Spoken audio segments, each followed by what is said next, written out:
Okay.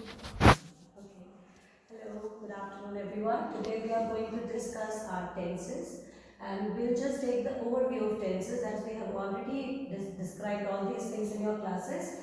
So what is a tense? Tense is the verb described by its time and aspect. Based on the time, we have present, past and future. And aspect, we divide them into simple, continuous, perfect and perfect continuous, and we can combine them in 12 different ways. So today, before going through the uses of the tenses, I'll explain you the structures in detail, starting with present simple,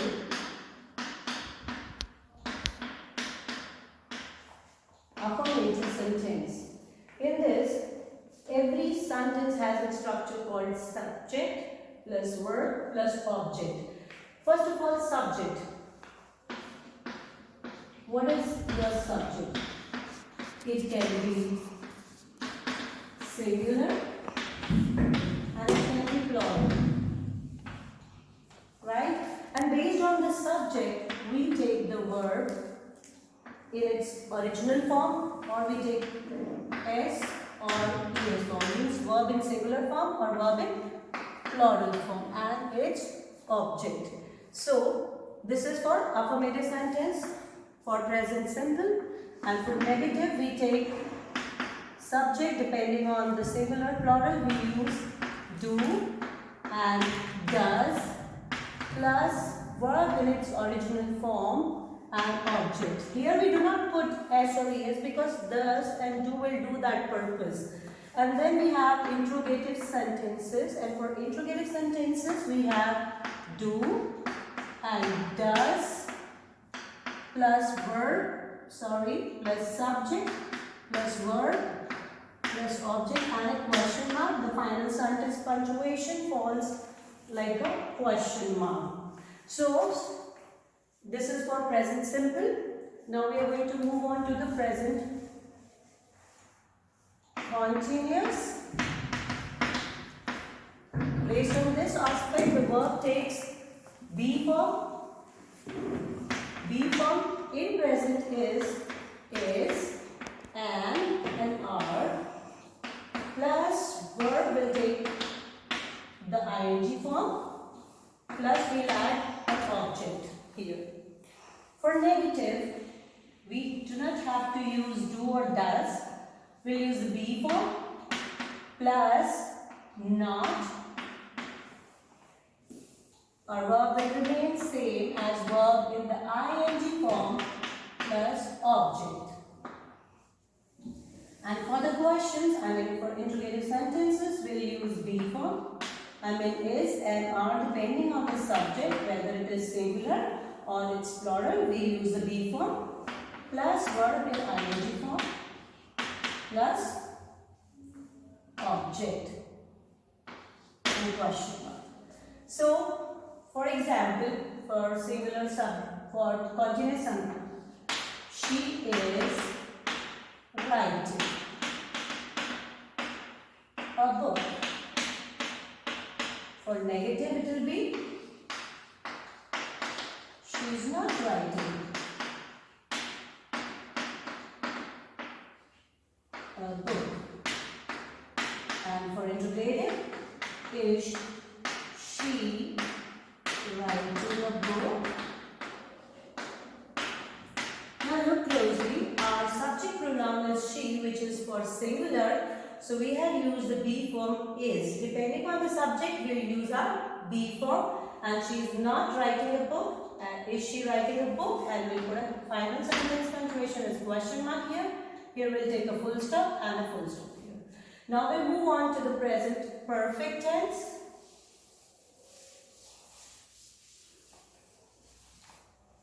Same way, we have to take the subject in consideration and we'll use has or we'll use have, will be and object. Dear student, always remember that H3 rule. H, one H for has, other for have, and third one is head. So whenever you see has, have, and you have to use verb after it, always use verb in its third form. And then for the negative, we are going to look at the subject again and we'll use has or have accordingly, plus not, plus will be, plus object. And our final sentence punctuation.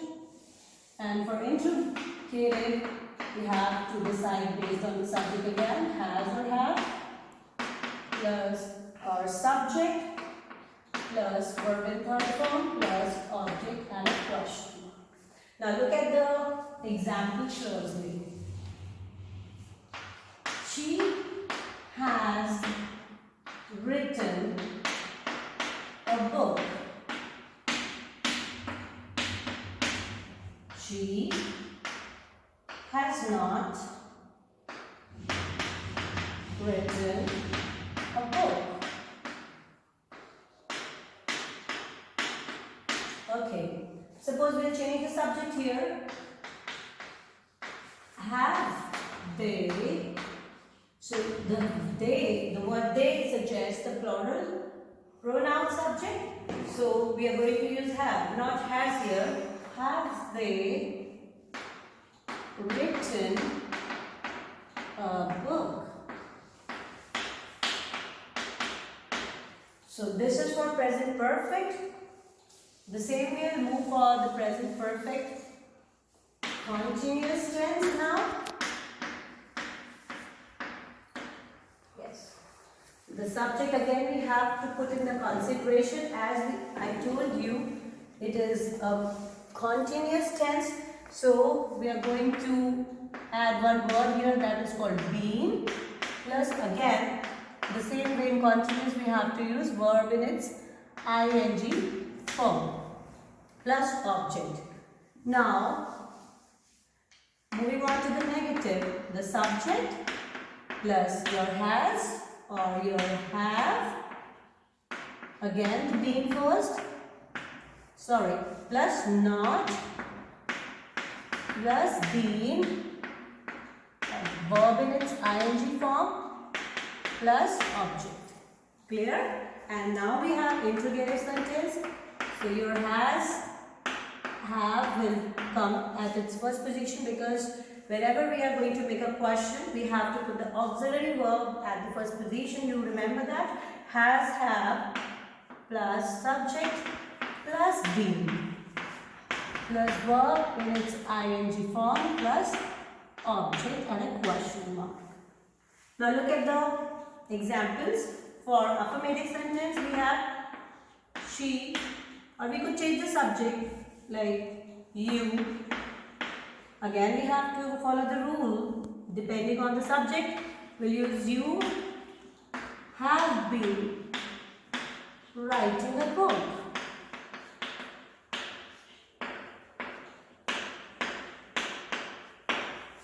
Right? And then negative, you have not been.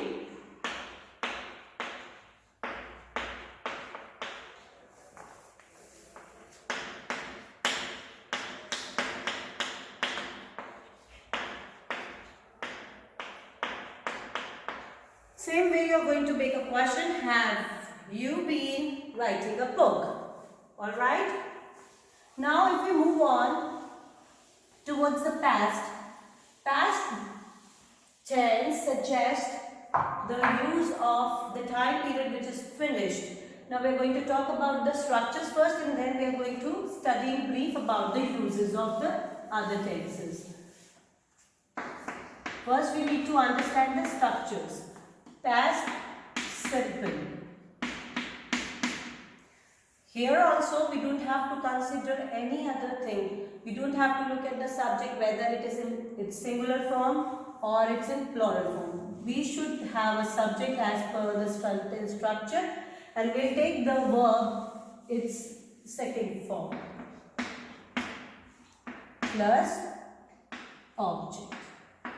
So here is like she writes a book. Here the write will take its second form, she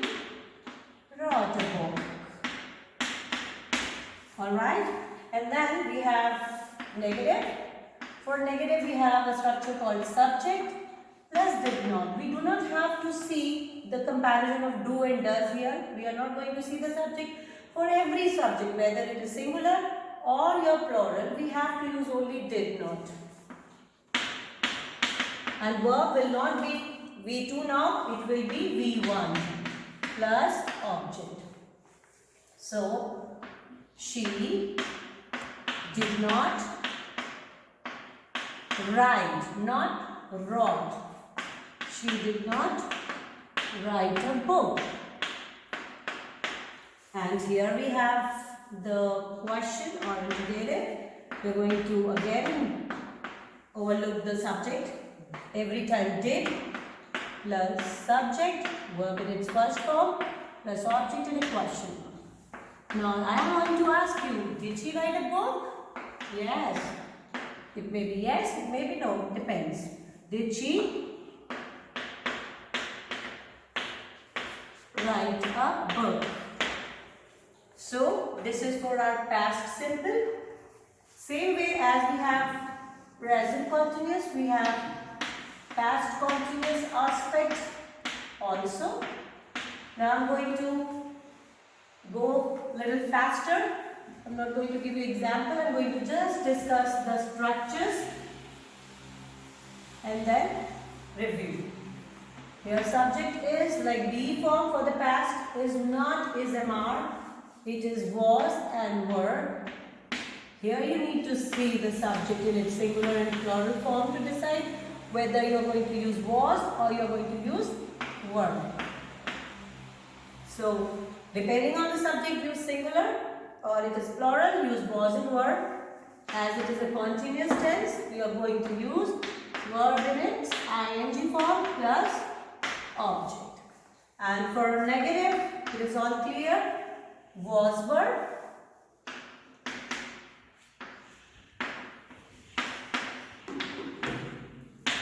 Plus not, plus were in its ing form, plus object. And for question, the be form first was verb, plus subject, plus verb. Again, you know it's continuous tense plus object.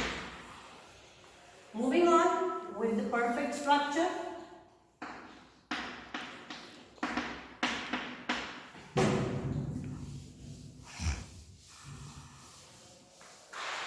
Here we don't have to use or bother about whether to use has or have. We have very simple structure. Subject plus had, as I told you, remember the rule H3V3. Subject plus had plus V3 plus object.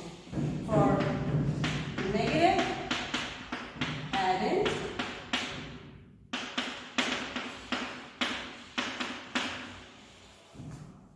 And for questions, had plus subject plus verb in its third form plus object and a question mark. Now we are going to move on with our continuous tense.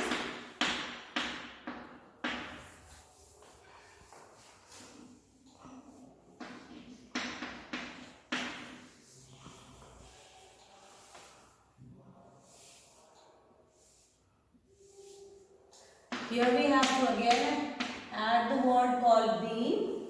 As it is a continuous tense, remember it should be ing form to be used and object. And here plus being plus ing form plus object. For every negative we frame and we put into the structure, we have to add the word just, not, rather everything remains same. Had plus subject plus being plus your object, the verb in ing form plus object and a question mark. Now moving on, we have another time period called future, which is a little difficult. We don't have any verb form for it. We have to create for it, and that is, we're going to do that. There are many verb forms which we use for future. For example, for future simple, we say like, she will write a book. So we have added a word to make the verb to talk about future. She will. What we have added? We have added the word will. Rather, the verb is same as we have in present. She will write. But here we have to notice, we are using she word here, but we're not adding any s or es because it is in its future form. So whenever you are going to add any auxiliary, you're not going to add s or es with the word. So she will write a book. The another form which a future takes, she is going to write a book.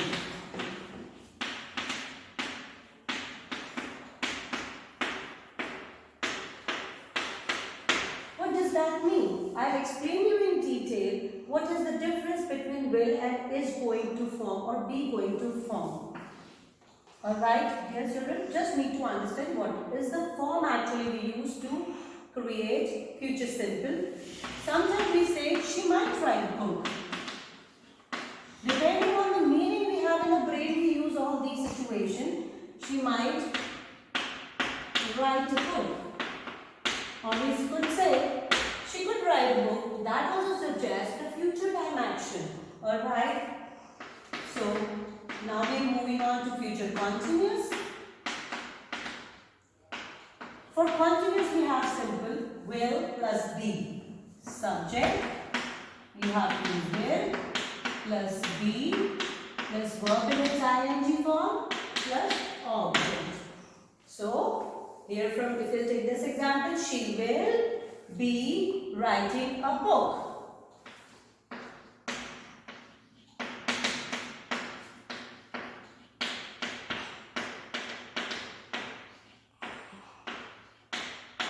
Now, dear children, we don't have to bother that what would be our same. I have already been explaining you these things, how we frame negative. For negative, we are going to add just the word not.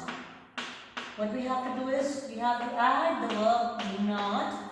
She'll not be writing a book. And for question, will come first. For example, if we are going to look at this, will she be, it's the same, writing a book, and we have to put a question mark next. Now we are going to understand how and where we use the different tenses, how our brain should support our information. That now I'm going to talk about present. Is it a real present? How this brain will support this information, I'll let you explain in a minute. We have already discussed these things, so I'm going in a very brief way here. Present simple.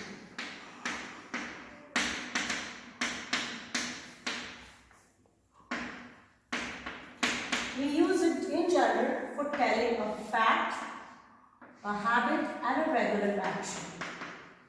Why we use it? For telling a fact, for telling about any habit you have, and for telling about any regular action, and something which is true at the time of speaking. It becomes a fact. Suppose she is an author. So this is a fact. And what does she do then? Is an author. She writes book. Okay, now she's an author. She writes books. Now, what is her habit? She always writes, or she often writes, which are the frequency what we use. She often writes in the morning.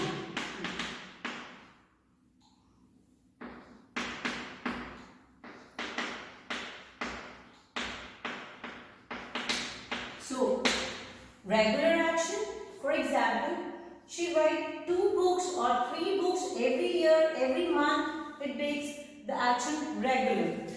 For example, she writes 2 books every month, or or it could be every 6 months, whatever you may take it, or for once in a year, twice a year, that depends.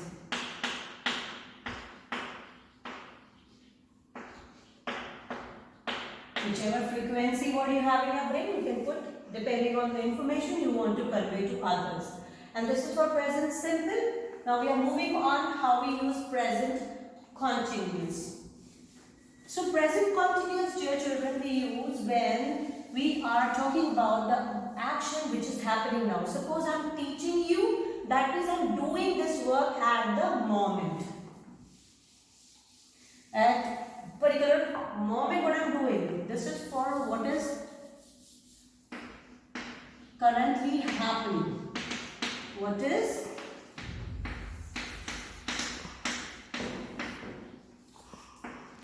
currently happening at the time of speaking.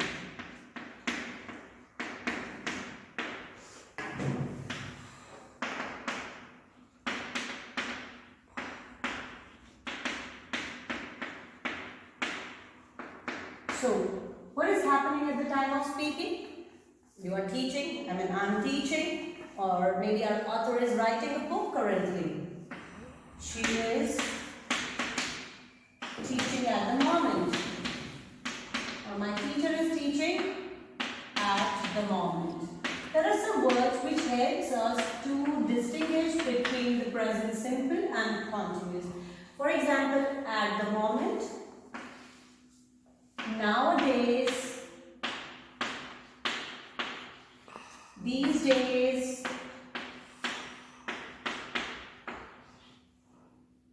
and we have nowadays, these days, and right now. Dear children, let's take a difference between right now and right away. Right now means what is happening, and right away we use for giving instruction.